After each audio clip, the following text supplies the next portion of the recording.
We're back again with our second episode of the Txlking Trxsh series. Today I have Day. Hey!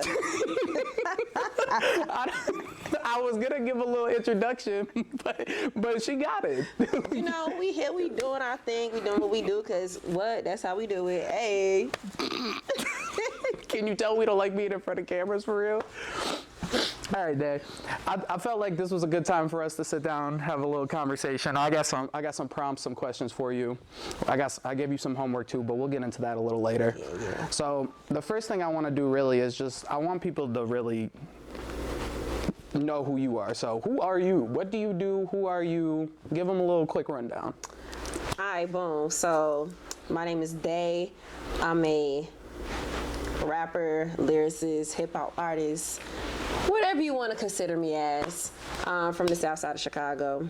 And I like to rap. Type shit. I feel that. That's it. So really why I wanted to sit down is the run that happened these past few months. From dropping the single, I mean, you had what?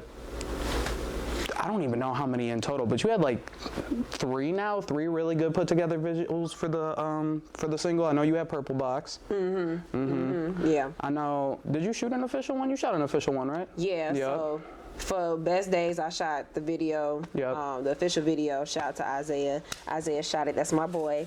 He shot that one. And then we did the Purple Box joint. Shot APJ Films. Yep. So he did that one as well. Okay. That's what's up. Yeah, I wanted to talk about that run in particular because when you started ramping up and you started to promote it as like unreleased and doing the performances of it to the actual drop, to following the drop, and then just kind of like the bookings that fell into place after that, I felt like it all really aligned very well for you. And the run is off of a single alone like that is kind of crazy to see currently. Like the only other person off of singles like that I could think of off the top of my head right now is Youngin. So how did that run feel for you? Like, did you expect it to go the way that it went for you just off of like going into dropping the track? No, I don't really have expectations. I just try to, have fun with what I do. I do like performing, and I think people enjoy when I do perform. So that's always a blessing because performing is a skill. Yeah. Sometimes it's God-given, but others, it's a skill. So, but I was just trying to throw out a song for my birthday to say happy birthday to myself, but to give the world something at the same time. Yeah. That's what came after it. So I'm grateful. So I want to dig into the track a little bit because like I've seen you perform it in several different settings now. My favorite one of it, going back and watching it, was at my show. Yeah. I saw it in your eyes like halfway through the song, like when it really started to hit you in the back of the head, and like I saw the emotion start to go into the performance, and I really like it. But I want to talk about the track a little bit. What is that track for you? Because like obviously you wear it on your sleeve throughout the lyrics in the song, but what is it for you personally?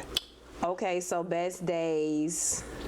That song is basically a tribute to like my younger self, to my community, my neighborhood, Chicago. Just me experiencing the Chicago life growing up and like going to these different restaurants and spending time with my grandparents and, smelling barbecue up the street. Just that whole experience, Bud Billiken Day parades, like just really tapping into that with the song, because when Jamar made it, first of all, it's produced by Jamar Johnson, my brother. That man is ill. Yeah. He produced it, sent it to me, and immediately I knew that was gonna be the first song I completed off the entire EP. Like I just knew off bat. So he said, just reflect. And I'm like, I already know the sample saying it, like best times of my life. So just like running that back and giving people that like, nostalgia that they need in the hip hop community. So yeah, I think I just really do like that track in general because like the experiences throughout it are completely different than the experiences I had growing up, of course, growing up in the suburbs in a completely different like lifestyle and family dynamic and everything.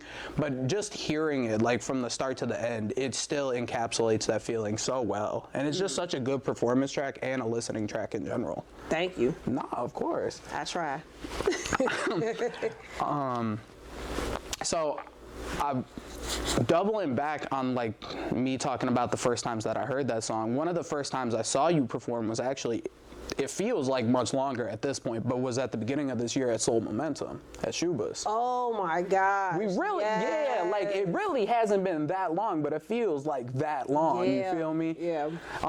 So jumping off the back of the Soul Momentum show, and you already brought up Isaiah, shout out, you already brought up Jamar, your little pocket of network, I want to talk about them, because Soul Momentum, you know, you had Ifani and Adia, who you know generally run with. Yep. And then you also have Jamar, who I know you're still continuously working with now, and that seems like it's really your pocket.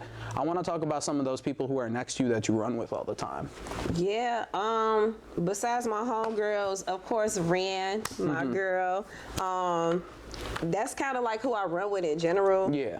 Teo, the artist, he's cold. Like he has actually helped me with a lot of my music in terms of like getting me in the studio and like, you know, just helping me push out the product. Cause again, I get in my head and I'm like, oh, I don't really like this. And he'd be like, gee, you tweaking. So right. I shout out to him. He's definitely been helping me. Ali the Villain, also at 35th Street Studios. Like those are kind of like the people I surround myself with to produce great music. Yeah. Yeah.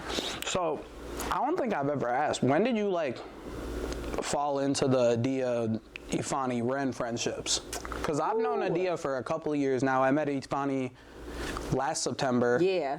And then I met Ren at Soul Momentum as well. So when did you like fall into it with them? When did you kind of know that like that was your like tribe of people? Yeah, so off back I knew Ren first because we went to this studio, Haven Studio. Shout out to Haven Studio. Shout We out at to Haven right now. Dennis. Shout out Haven. Yes. So I met her here and I known her first. Okay. So then I met Ifani at this show. And I'm like, oh my God, because we was already following each other on Instagram. Yeah. So I'm like, okay, like, hey, Fave. And then we found out we had the same last name. So then they became twin. Yep. Hey, so cool. We locked in. Then I met Adia at Ifani's birthday show. Oh my gosh. 4 years ago. 4 years ago? Yeah. Okay. Yep. So I met Dee there. And then we just all locked in. But we went on this New York trip for Ifani's birthday 3 years ago now. And we did a show for her birthday. It was me, Adia, Don Knock. We was all on the bill or whatever, and it was dope. And like after that, we created a song while we was out there. We got lit. We missed our flight. That's a different conversation. That is a different conversation. That's a different conversation. Head was banging. I'm like, we in the Uber going back to Queens. We in this man crib, Don. Shout out to Don for letting us in his crib. We went in there and recorded the joint. No, we wasn't at his crib. We was at his homie crib. But shout out to the homie. We recorded. We was writing to outside. He produced the beat right there. We was writing to it or whatever. And then on a different New York trip, we actually went back out there to record the rest of it. So that was dope. Yep. It was a lot of zigzag. That's why I'm trying to get the story right. But yeah, it was a lot of zigzagging. But yeah. Now, what about like the 35th team, specifically more so Teo than anybody? Because I've seen Teo a couple times. I haven't really talked to him too much, but I do like what he's got going on. First of all, he one of the illest rappers in the city. First of all, like people, he really be playing it cool with niggas. Like he's really the coldest, one of the coldest like out. So shout out to bro for that. But he just always like believed in me. You know what I'm saying? And like sometimes you need people that's gonna see something in you that you don't really fully see yourself. So he's just one of those people that was just like, okay, come to the stew, like let's cook. Yeah. Consistently, like yo, Dave, where you at? That type of push. Okay. So, bro, he definitely helps out with that. His production is crazy. You know what I'm saying? So, he's really one of the backbones for my music. You know what I'm saying? Just being that extra support.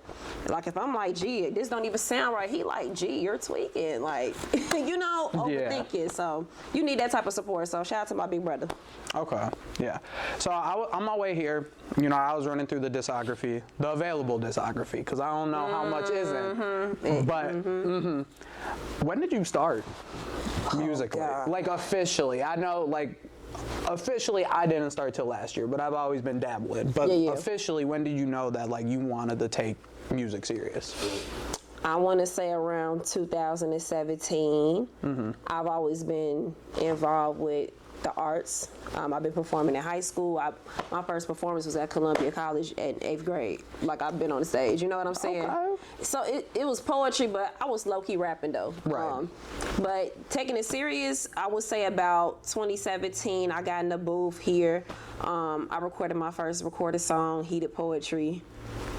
Actually, I take that back. This guy, his name, he used to go by Huey Blaze, but he actually got me in the booth again to get on his song called Split Reality, and I did my little poem on that, whatever, and that did numbers on SoundCloud. So if you're on SoundCloud, look that up, boom. But after that, I'm like, okay, maybe I can do this. So then that's when I did Heated Poetry, just rapping, just to be rapping, and then that was it. Then I did Electric Get Down. That went crazy as hell.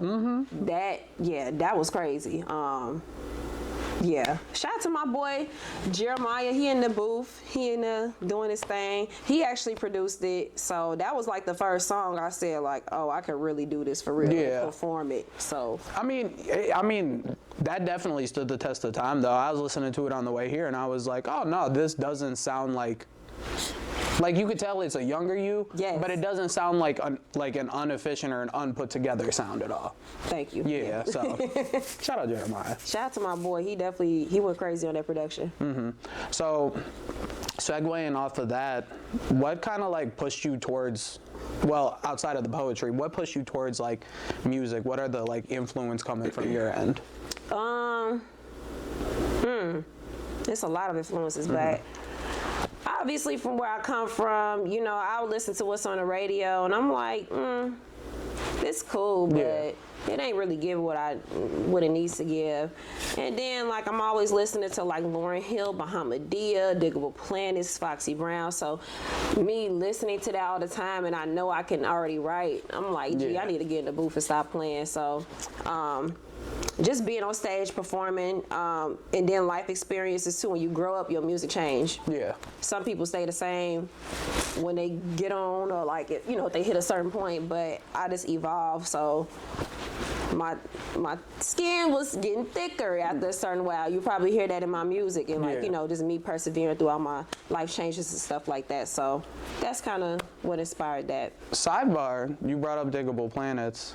You met them multiple times. The most recent one was this summer, but how has that been? Oh, gee, when I say, let me just say, The Blowout Comb is my favorite album of all time. They're just, when people take politics and social justice and social injustice and like just their blackness and they put into music, that's really impressive to me. But the way that they did it, and they really have a hip-hop jazz infusion like rap style, I really appreciated that. And they were so weird. Like people call them weird, and like, oh, they only have one song. Like, what are they saying? Like, y'all gotta listen. Like, they make me want to read their rhymes and really do more research on what the fuck they're talking about. So I appreciated that. I appreciate the confidence, especially Ladybug Mecca being like the only woman in the group. I just thought that was fly. You know, Doodlebug, he come in with his aggression, but he's very direct. He's really slick with his words. And then you got Butterfly, he just real smooth and silky. You know, he fresh. Everybody got their own elements in the group, so I really appreciated that. And we need that in hip hop. So meeting them was ill. We saw Doodlebug this summer. I ran into him. He was going somewhere. I'm like, Doodlebug. He like, yo, you know how he be. He be, yo, peace, yo. So I love them though. They supportive though. They're super supportive. So. Okay. Now you talked about the musical like influences that push you forward with it. And albeit if you don't have an answer for this is fine. Did you have any coming from like the family side of it? Are there any artists in the family? They're artists. My granddad actually was a DJ back in the day. He used to DJ in Inglewood at the bars and stuff. So he will always be spinning. My grandfather, he wasn't a DJ, but he knew music. So he'll put me on to like all the Steppers cuts, R&B, A few rap songs, but he was definitely more in his R&B bag, and like, you know, men don't talk that much to their woman, but they're gonna play a song to express themselves, especially like older cats. Yeah. So that was his way of expressing love to my grandma back in the day. So yeah, and then like my mom has always been stylish. My dad knows how to dress, you know. Okay. So just kind of like taking all of those pieces and putting it together and making it me. I see that. Yeah. Yeah, that's cold. Okay. I just like to ask people that because I have no artistry in my family. I am Really? straight against the grain with it. Like it's either like blue collar work, which is fine. My dad is in construction, or Yeah. most of them are like actual like some of my family are teachers. My mom's an accountant. So when I really sat down and I was like, yeah, like I see all these great things. I want to do all these great things. It was kind of a lot of hard conversations, Yeah. especially this past year with like the show and being like, oh, I'm gonna do the camera full time. They were like, oh, what's the show cost? Yeah, then people don't understand it completely, so you got to explain, and then even after you explain, you're like, okay, do you hear me though? Do you feel it? So, yeah. Hi, John. I'm not cutting that. I'm keeping that in. Hi, John. But yeah, it's been really against the grain on my end. So I like to see the differing perspectives from people and their like family dynamics with it and everything, even if they don't like, even if it's not those people pushing them, just how their family has influenced them in that regard. So, Yeah. Oh. Okay. I might be a little uneducated on this one. Is Jamar Chicago based? No. How did you fall into it with Jamar then? So, oh my goodness. I think we found each other on IG. He probably found me on IG or something like that. And he already typed with my boy Griot, and he already knows the Kenny Black. Shout out to Kenny Black and shout out to Griot Noy. We still got to talk about Kenny too. Yes, that's Okay. my dog. Yeah. But yeah, so I forgot exactly how it happened because there's been so much happening. But we tapped in on IG. But I reached out to him for this EP because I was like, okay, like I feel like we got the sound for each other. You know what I'm saying? Yeah. You got that soulful boom bap. I got the grit boom bap sound.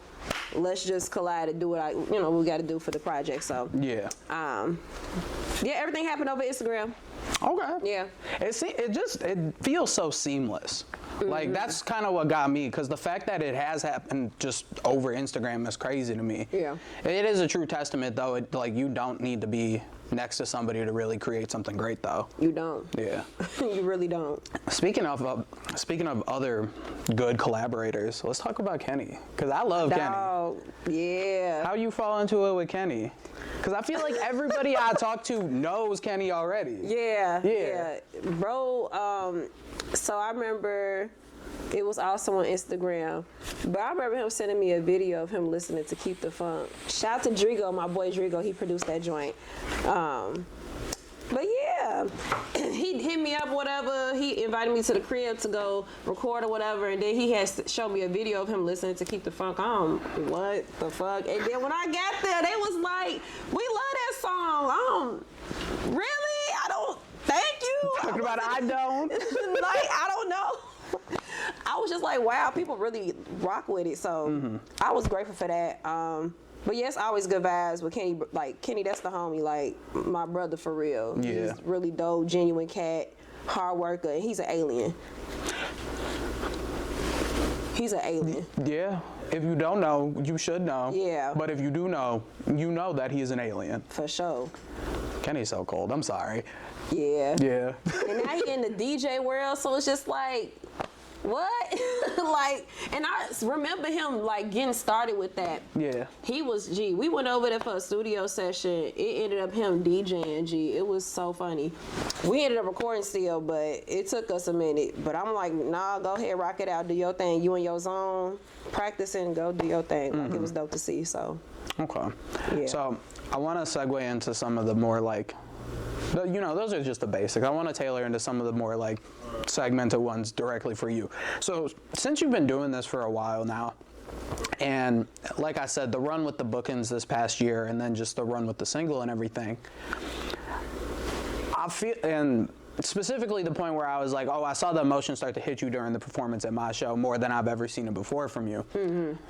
How has your experience throughout this scene been?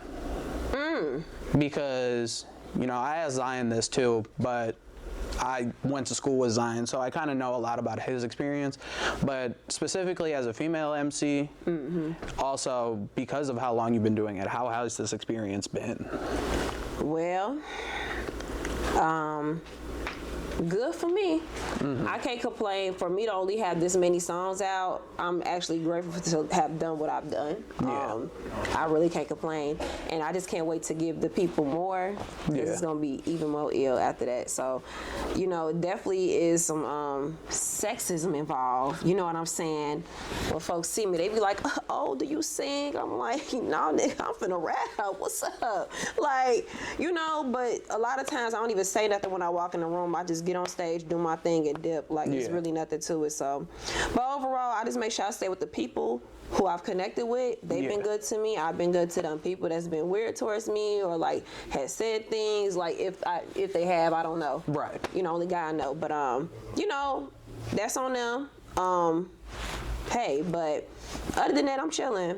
Yeah, because what you've done with the small catalog definitely is. It's not really seen like that. A lot of people have to really kind of fight for their presence or fight for a lot of things. But thankfully, thankfully for your part, you really haven't had to, and that's such a blessing in itself. Yeah. Okay.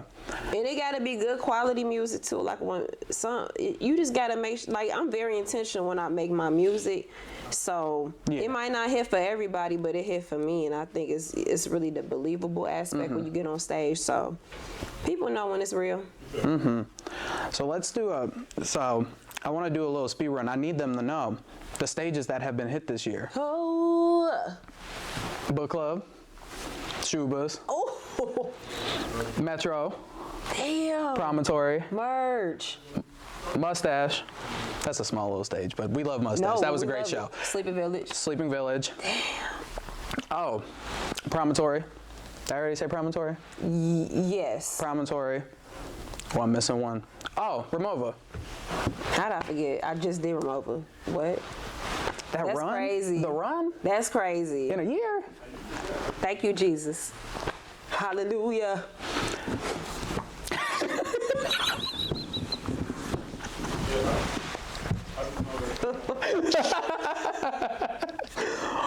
I'm just happy to be here, G. No, I know. Cause like what? Yeah. That's kind of like when you really put it out there, like when you vocalize it and really contextualize, and not just for your sake, but for like a lot of the people that, you know, I be around, and when you really talk about the things that have been done in this year alone, it's kind of crazy to actually say out loud. Yeah.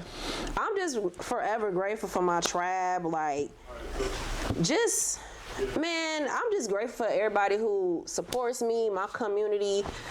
We got a community all back. Yeah. So it's like we already family and we tight. We just got to stay together. And like, you know, I'm cool with like meeting folks, but I'm cool with who I have right now. Yeah. I'm really grateful for who I have right now. That's something that I think I was talking to Zion about it, or my friend Josh. He's not an artist, but he just helped me shoot at whatchamacallit, Sub T the other day.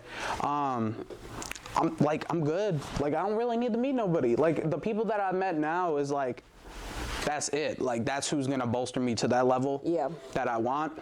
And like, those are the people that, like, you know, if God wills, like fame and fortune level. Yeah. It's like I can be across the country and somebody else in a different state. And it's like we've had that relationship for so long, and we've tailored it in such a way that it's like, you know, 5-6 years from now at a whole different level of artistry, it's like they'll call me. Yeah. As opposed to like, you know, I can keep going out and networking, but in terms of like people that I want to build at this level with now, there is no more of that. And then on top of that, like I always hear people like, oh, I feel like I don't get this support here, or I worry about who is supporting me. I'm not tripping on like who's not. Yeah. God gonna provide for you regardless. So I'm just grateful, to be honest. Yeah. I'm gonna keep saying it. I'm grateful. So I didn't get we just listed the run. I want to talk about Remova because I couldn't come. I was spending time with V. Obligatory, you know. I love it. But how was Remova? Duran and Kari told me it was really good. It was fun. You know, it's always gonna be some technical things, Of course. miscellaneous, but it was fun. I'm grateful to have done that. Shout out to Def C, shout out to Menace for Hire. It was so dope. The staff was cool. Love the remote staff, they were so cool. But yeah, it was a dope vibe. It was a small stage, real laid back. The purple lights, you know, it was a kind of a not intimate crowd for real, but it felt like it. Yeah. It felt like it, so dope. Yeah. Yeah. Kenny rocked it, you know. Yeah. Me and Jay Hayes got on stage. We did our new song. His song that I'm featured on. Okay. That's gonna be crazy. I'm not gonna lie. The features I got, G. I'm on Speaking some of the crazy features she got, you know, we like 20-something minutes into this. If you make it this far, you know, we made this beat in like February. And it's like September. No, I'm just playing. But no. I am behind on. I ain't gonna lie. Folks know me. They know I be behind. But I believe it, like the feature run though. Yeah. I haven't heard too many, but I can just tell though because the way that you expressed in the session with me, like the level of intentionality behind the writing and the level that you wanted it to be at for yourself. Yeah. I could already tell that like the features that aren't out, I already know how you're stepping to them. I surprised myself. That's all I can say. I mean, don't we all at a point though? You know, so coming soon. But yeah, also Ifani and Nadia got on stage. Yep. So that was dope. Oh, y'all won a performance this summer too for that song, didn't y'all? Yes. Yeah, Okay. at the Real Ones event. That was fun. Yeah, so first of let's break this down so it can forever be broken. I think I was late. I wasn't completely late because I was able to get a ticket, but I got the ticket, cool, put my name in the bucket. So I'm running my mouth, and I remember how it happened. So, they pulled my name out, and I was like, what day? And then they was like, you next. I'm like, cool, whatever. So I'm still kind of like in a shock phase. So I didn't think I'll get picked. But, you know, if I get picked, my homegirl's getting picked. We finna do our song. So it's just that. So time goes on. I'm at the bar trying to get my little drink on. And then I guess they picked somebody else's name. And I think they accidentally had them go ahead. Okay. So I walk towards the stage and I get to John. And I forgot who else was standing next to him. And he like, hey, y'all forgot my friend Day? And then I think Jeremy, that's his name. Jeremy, he's super cool. He was like, oh, snaps, my bad. So then we ended up getting on stage and we did our song outside. Shout out to Don Knock again. And then, you know, we got on stage. I went to the back. We went to the bathroom because I was getting overstimulated. Like it was, when it's a lot of people, I get overstimulated, y'all.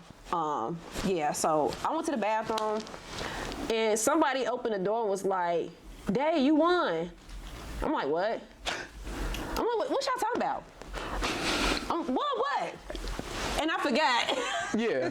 Because I'm just doing too much. And they was like, you won the contest. I'm like, merch, come on, y'all. Like, you know, so we technically all won, but my name was on the ticket, so that was dope. So shout out to Real One, shout out to Jeremy, you know what I'm saying? Something dope for the people. That was dope for the people. Yeah. You know what I mean? So we did that. We got free studio time to Classic. And I love Classic. Classic was fun. Shout out Classic. I love Classic. Yeah, shout out to my boy Thomas. He recorded and mixed and mastered my new song Clarity featuring the girls and Ren. So coming soon. Oh, we leaking? Oh, we leaking stuff today. Yes, Yeah. sir. Yeah. Yes. So I'm excited for that because now it's the four of y'all on one. Oh yeah. And that's crazy. Yeah. How has I know it's Ifani's track, but how has that experience with that song been for you? Because like, I mean, you guys have shot in New York for it. Mm-hmm. It's like, if one of y'all hitting the stage, like that song, there's definitely a high chance that y'all finna hit the stage with the three of y'all. So how has that experience been to be able to go to all these spaces and also just combine all three of y'all individual sounds on there? Gee, that's the one. Like, honestly, it's been so lit and fun. I love performing outside. It's just a fun song. Yeah. It gets the people up and dancing. You don't really hear that dance. You kind of do, but not in our scene. I feel like you don't really get that dance hall flavor for real. Yeah. So for Ifani to like come, you know, they both like low key. It was a long story, but basically, for you find to have it on Galtings, I think that added a different, like, I don't know, element to the scene a little bit, because you don't really get that. And it's just I don't know, it's just a high vibrational track compared to like what you really hear on the scene. So it's lit though. It's lit. Yeah. I like rapping my part. I like to do my little few bars and get on and let them rock. So it's a fun song to watch perform too. I love shooting that song. It's a lot of fun. I think my favorite experience with this so far, I think it was the Metro one. The Metro one was fun. I had a lot of fun shooting that. Oh, how was the shoot too? Like the official one that was here. Oh, that was fun. Yeah. That was fun. We brought the people out. My cousins came out, friends. It went by kind of quick though, because we was partying. Yeah. But it was cool. Type shit. I feel you. What else do I have for you? I have a lot, I feel like I could ask. When we get in a full length? Ooh, soon. After this EP is over with, like, I mean, I'll count the EP too, because outside of, it's not a single, so. Yeah, it's not, no more singles, y'all. Like, I've been doing little sneak peeks at the show. Y'all gonna get projects. When I tell you I've been cooking, like, that's why it's been taking me long, because I'm trying to see what should go for the EP and what should go for the LP, so. Okay. Yeah. How's that experience been? Because I know it's drastically different for everybody. For me, I just been figuring out what should I say. Yeah. I would name drop the title of the EP, but I just can't do that yet. No. I can't do it yet. But it's all in alignment. That's all I can say. Everything's in alignment, and I will be talking about that on the project while supplying vibes. Okay. Yes. I like that. Yeah. I like that. Ooh, this is an interesting one. Because, it's my brother, I have to ask. Kari was really the big reason that I fell into your music, because I listened to it before Soul Momentum, because I like to be prepared when I walk into events and stuff. So when did you meet Kari? I don't think me and him have ever really talked about it. God, when was Such Earth? January. It was like 2 weeks before Soul Momentum. I feel like I've known Kari longer than that though. I don't even remember. I don't remember. I don't remember. I was trying to find it and I lost it. Yeah, I don't remember, but that's my brother. Yeah. I love Kari. That's like my Pisces brother. When I say I see him, I be seeing him, like, he don't have to say a word. I'm like, I know. Yeah, so. I feel you. Yeah. Yeah, because I was wondering, because it was the Havoc booking at Soul Momentum. I know Adia had the Touch Earth booking, and then I feel like it happened so fast. Because if y'all did meet in January, which we don't know. We don't know. The turnover from that to the booking at Promontory was so quick. Gee, I was surprised. I'm like, me? Thank you.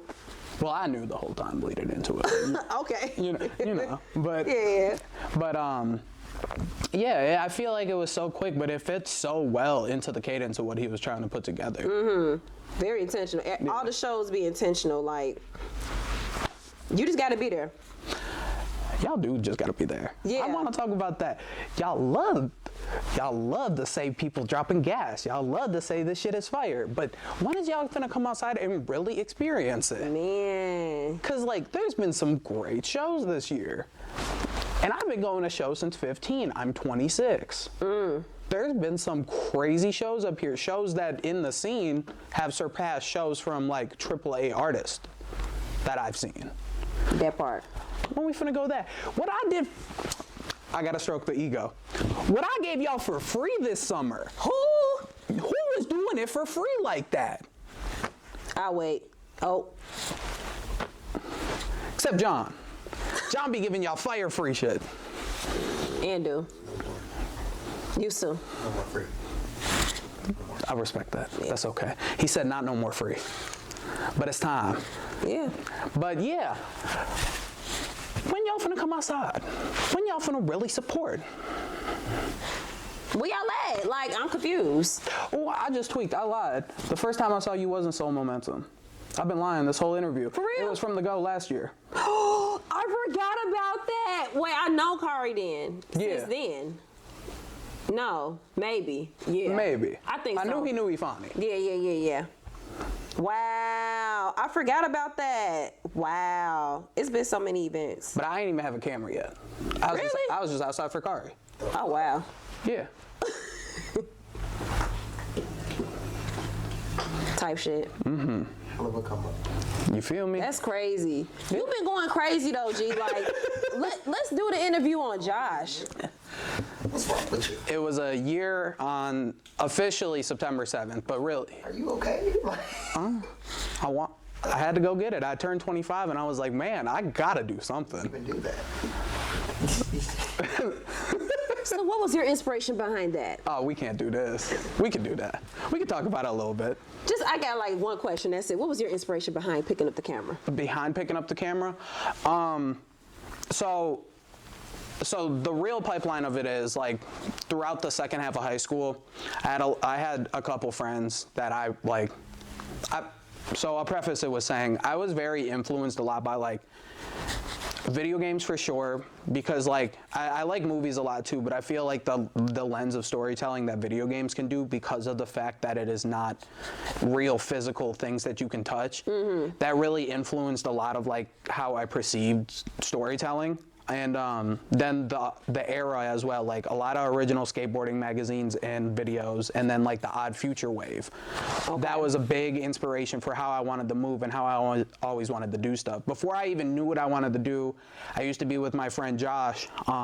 There's a lot of Joshes. I'm about to say, damn. Yeah, I used to be with my friend Josh, and like before we even had like a name for anything, before we had anything out, I'm just like, oh, we should like sell clothes at the garage. Like, let's do a pop-up in the garage, all type of shit. Okay. And then fast forward a little bit of trying to figure it out. I had met Zion in 8th grade, but we didn't really become friends until post high school. I was writing for my college's paper at the time, and this was right at the start of 2020, around February. We had had asked if I could do an interview on him for his last LP that he dropped called Bloom, and so we did a big interview, wrote that up, and then the lockdown hit. And that's when I was like, hey, let's start linking. We did this interview. We've known each other for a few years, but like our energies meshed really well. And so I flipped my room. I threw my bed out and put 3 couches in there and made it into the studio for us throughout lockdown. And that's when I had met Kari. He had previously knew my sister. They were in the same grade. And then I had met Kari through that. And then Duran was a friend that I had after graduation. So we all just started to try to figure things out like that. Kari wasn't making music yet. Zion been making music for much longer than that. So I had tried like producing. I had tried like, I guess, managing, but really just trying to like plan out moves and everything for us.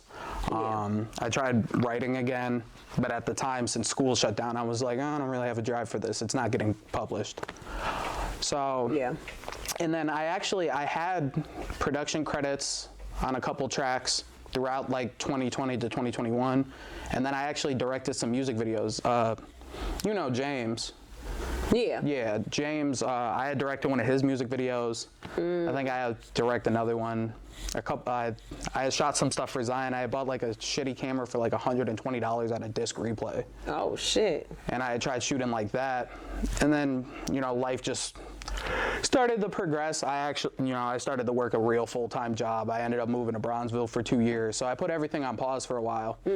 I got closer to 25, and then I realized my biggest issue that I was having at that point in life is I was like letting all these positive moments, whether it be shows, experiences, just hanging out with friends, I felt like they always passed me by too fast. Like by the time I got into my car at the end of that experience, I'm like, oh, I just feel like bland again. I feel like drowned out, bland again. So contextualizing that, explaining that to Kari over last summer, I kind of came to the conclusion of like, well, y'all are kind of lacking like coverage. It's a very important time for him. He was on the run that summer. And I was like, and then he was leading up to his first event. So I was like, okay, I can kill two birds with one stone. I'll shoot for you, I'll shoot with you, I will run with you, you've been my brother for years now.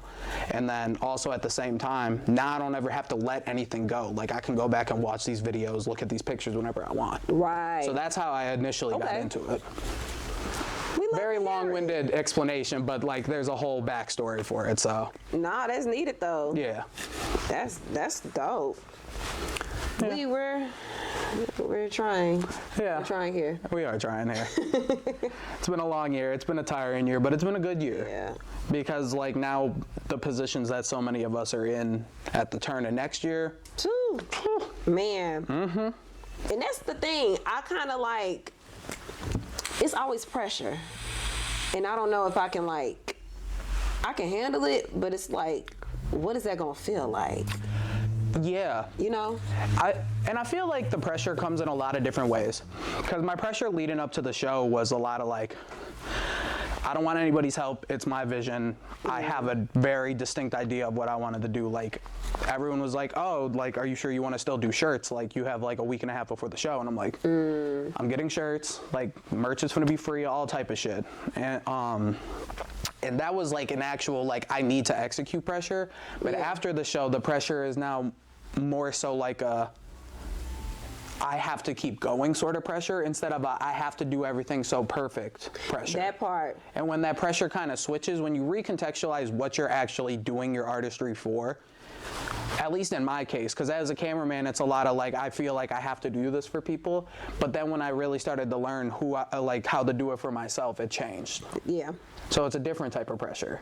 Slow motion better than no motion. Mm-hmm. It is. Especially when you really sit down and look at the past 9 months. We've done a lot. Yeah. Like this is something that me and John and me and Kari talk about a lot, is where like the scene has been at this really high catalytic tipping point for the last few months, specifically from like June to now. It's like at this moment where I feel like it's about to transpire, if not be slightly larger than where it was during that like 2012 to 2015 period of time. Oh yeah. Where it was like Chicago was at the forefront of everything, and people actually gave us the flowers for that, as opposed to now it's like Chicago is still a major catalyst for most of the music in everywhere. And now it's like, okay, I feel like it's gonna take one person to really change the scale of all this shit once again. Yeah. So it's a weird pressure because you never know what's about to happen next. Yeah. Like Metro, I didn't think I was gonna be shooting for Teddy at the Metro with y'all. Shout out to Teddy. And then Kari just hit me up and he was like, Teddy hit you up yet? And I'm like, I don't know what you're talking about. But like, I've been to the Metro back when I was in high school, so to go now stand in front of it, stand on the stage in front of a sold out crowd is like, that's so different than being in the back of a room at a sold out show. Yeah, that was unreal. Shout out to Teddy and the Dia for that, for getting us on there, because man. Yeah. I thought we weren't gonna make it. No, I definitely. Shit. I was like, oh, I can't find parking. Oh, losing my mind. I was fresh into the injury too. I'm like hobbling and nobody know I got a brace on my leg, and I was like, I'm gonna shoot it though. I got y'all. Okay.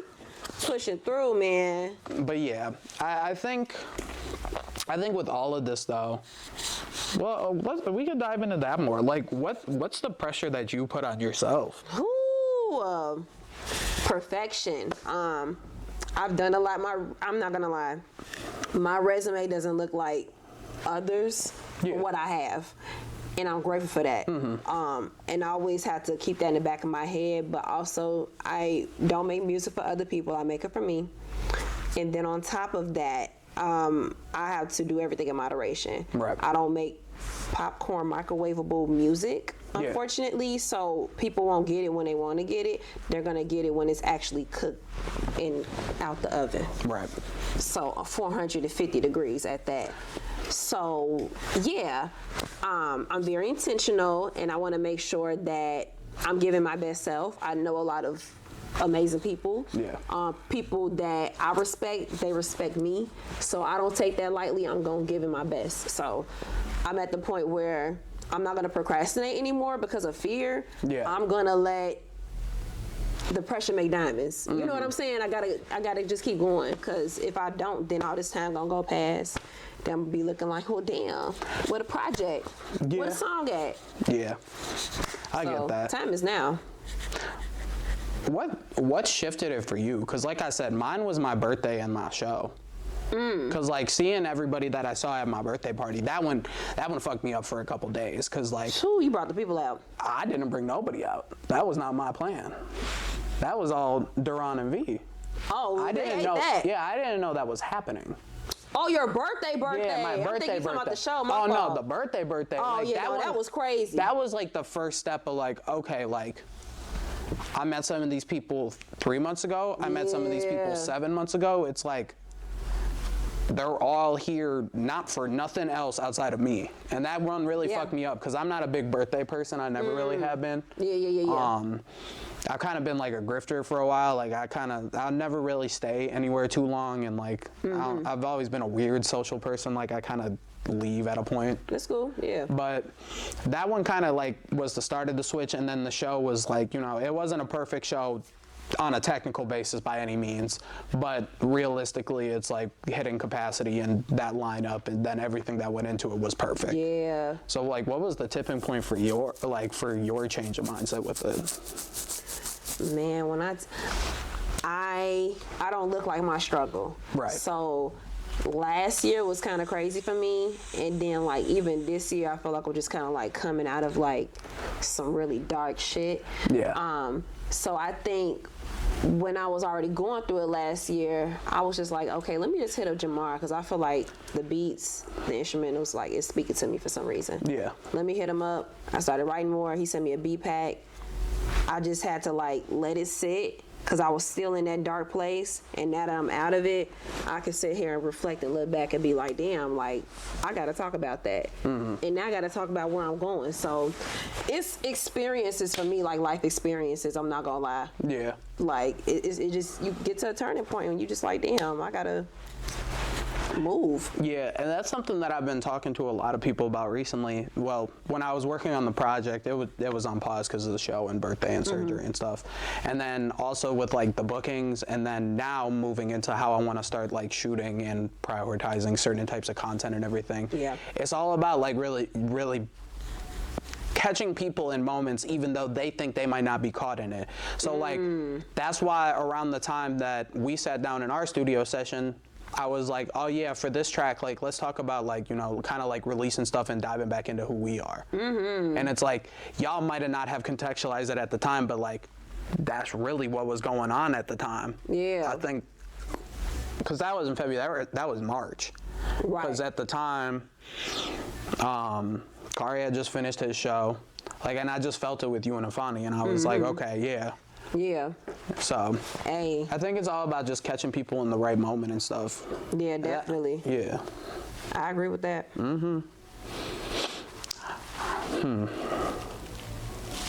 That life struggle shit is real. I haven't really talked about a lot about my last year. I tried at the show but couldn't get the words out. Yeah. It gets really hard. Y'all know I'm afraid of microphones, so but I drank my drink and I fucking started using the mic, but even by the end of it I couldn't get it off my chest. But You got up there. yeah. The life experience stuff is something that weighs on me heavy. Like I put it into a lot of, I don't know when I'm dropping this. Ooh. I might have some new stuff out, but like my shooting style lately kind of reflects a lot of like my worldview, I feel like. Okay. They're music videos for other people, but like it definitely reflects a lot more, I feel like personally. Yeah. So y'all will start to see a little bit more of that. But even like the namesake that I go by, like I think that's something that I've never really talked about, but I feel it in the back of my head all the time. I think somebody was like, oh, are you gonna ever change the name? Because like people might not think it's like acceptable to work with. And I'm like, it's never a reflection of anybody's work. Right. I'm like, no, that was I made that name in 2017. And I'm like, no, this is just how, like, my worldview is this. Like, I thought everything was trash at the time. I think I'm kind of, like, shitty. Like, so that's kind of how, I don't know. I just felt the need to dive into that a little bit. Yeah. But I think that's something that gets lost in translation with a lot of people sometimes, is, like, they'll try to, like, force themselves to create out of a place that isn't like what's actually happening. And I feel like the real life experiences is what really bolsters things to the next level, because like you can never take away that. Like that's what really makes things like gritty and good. Yeah. Man, you gotta, I felt like I was living and I was just going through stuff, but I'm just like, how can I articulate this in my music? Because it's so much to process. Yeah. It could be trauma too. You don't really know how to look at what you've been through. Yeah. But, you know, taking that time to actually do it is important, so. I think I'm running out of topics for today, but I give you homework. Oh. So you know, if you made it through the Zion video, something that I like to do in these is I like to give people homework, and because I like to see their perception of different stuff and really dial in the inspirations and everything. I ask everybody to bring like 2 to 3, a handful of items in with them, and like let's delve into what that means for them creatively, personally, whatever the case may be. So what you got for us first? All right, boom. So I'm trying to see what I want to give y'all first. Let's do this because I'm looking at it. Elevate. I used to work here back in high school in 2014, and I was the stage manager and artist relations team lead for the We Are Hip Hop Festival. So I was basically in charge of getting all these hip hop artists to perform, such as Kales, Legit, Sunny Storm, she goes by Soul now, she's dope. Nick Astro, I think they changed their name too, and some more people. So this is back in the day. At this job, it was a summer job, by the way, but this is where I learned about all elements of hip hop. And shout out to Lizette, my mentor at the time. She put me on to a lot of stuff, just everything involving hip hop. Like that's where I got the foundation from, and actually being a part of this festival here just really showed me what community is like and bringing people together. And yeah, it was really dope. We had a graffiti battle, we had breakdancing, folks is on the mic spitting, freestyling, and yeah, and of course we had to provide knowledge because that's one of the other elements as well, along with other. I was actually told by Bahamadia actually that the 5th element is entrepreneurship. Okay. But some may consider it to be knowledge. It's situational for everybody. Some people consider it poetry, so it's really, I guess it's about the person, but. Yeah. So this is one of the flyers. I'm very proud to have helped put this together, especially the lineup in high school. Yeah, that reinforces the stacked resume. Yeah. Yeah. Okay. All right. Yes. So I'm gonna do my little 5th grade scrapbook situation. I was in 5th grade, so some of the pictures fell off, and everything's not spelled correctly, but it's okay. Behind the Looks by Lil Day Day. So we were given an assignment to basically write poems, reflect on like old childhood memories, and like to add pictures and stuff in here. We did like 3 memoirs. It was really cute. Yeah, this is kind of like how it looks for the most part. Very interesting. A lot of this stuff is not in here anymore just because it's that old. Yeah, reflections. Yeah, I won't be reading any of this because it is a little bit cringy, but I will be showing you all a few pictures in 3 seconds. 3. That's me. Yeah. Oh, no, you didn't. Get your friend behind the camera. You can keep that in there. I'm gonna keep that in there. And lastly, it's a little bundle situation, you know. So my granddad, he was a stepper, okay, when he was living. He was a stepper in these streets. He used to be at the Grand Ballroom, Mr. G's, you name it. And he went by George Coleman, AKA Big George. This ain't him, this is friend Brad. But